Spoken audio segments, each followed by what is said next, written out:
Okay, so I'm just going to briefly describe some of the updates and work I put into this. Um, so right now it's working with the timer. If I stop it, I can edit the time.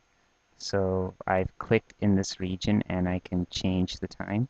So for example, if I put 11 seconds, it's too little, so it rounds it to a minute. If I put 222 seconds, it's going to understand that. It's going to see that there is 4 minutes and 22 seconds in there. 3 minutes. Okay, my math is off. But the computer's doing it correctly. So whatever I put in, and there's a limited possibility of that much space, but regardless, it will cap it out at only so much what will fit in here.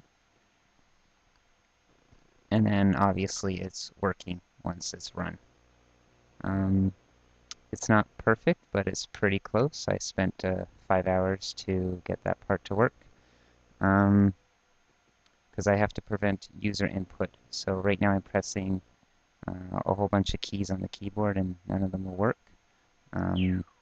Only the numbers will be accepted. Um, so that's pretty good. The only slight bug related to that left I want to solve is every time I click there it goes back to the original time briefly. Internally the logic is correct, but it's just a minor aesthetic thing that I can solve easily. I just got to figure out how to do it.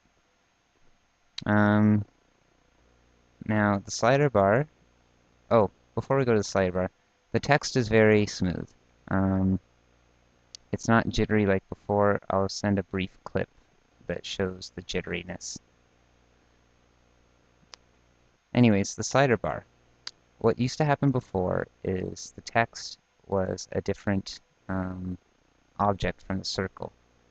And whenever the slider was changed, the circle and the text would become desynchronized.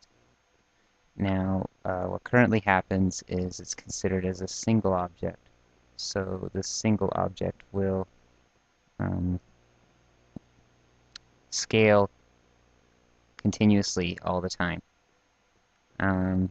The other thing that's changed is before, when the slider was changed, the slider would only show, it would affect it during real time, which actually caused a lot of problems.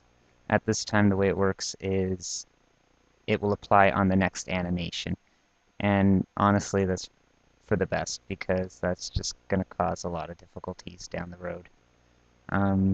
So while the animation is occurring, the user can still move the scroll bar without any negative consequences. The only problem is that they have to be educated to be aware that it will take effect for the next frame.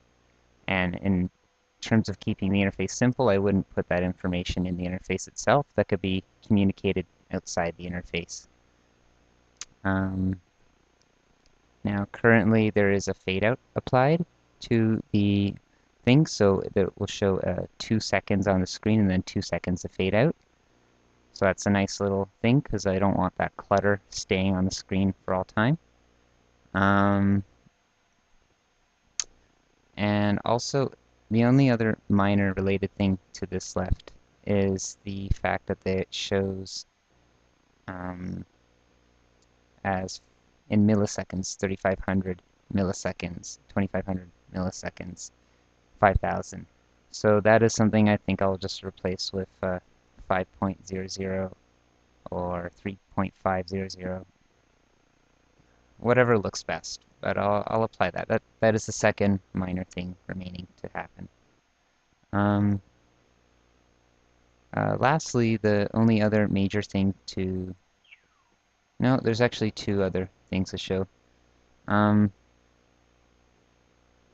I'll stop this, and immediately the circle vanishes and is replaced with the original size. That's slightly different for a specific reason.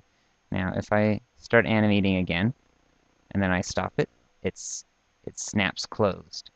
But if I start it and I let it animate until the next frame, then it will start shrinking, and then here's where I have to substitute it, because I just stopped it just now, and it doesn't do the snap animation, and that's a consequence of the other changes I made, and I can smooth that out. I just don't know how to do that yet.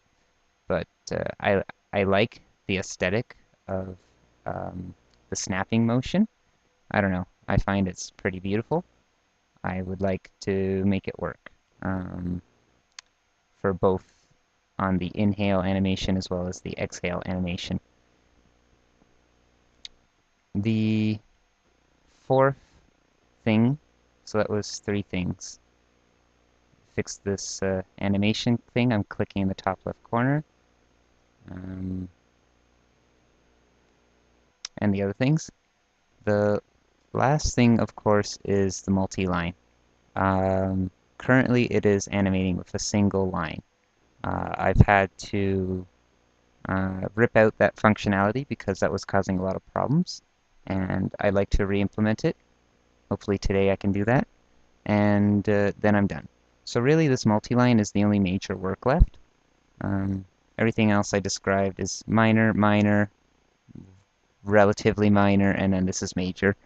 So I'm just going to finish this multi-line again, and that's it. And I'm done.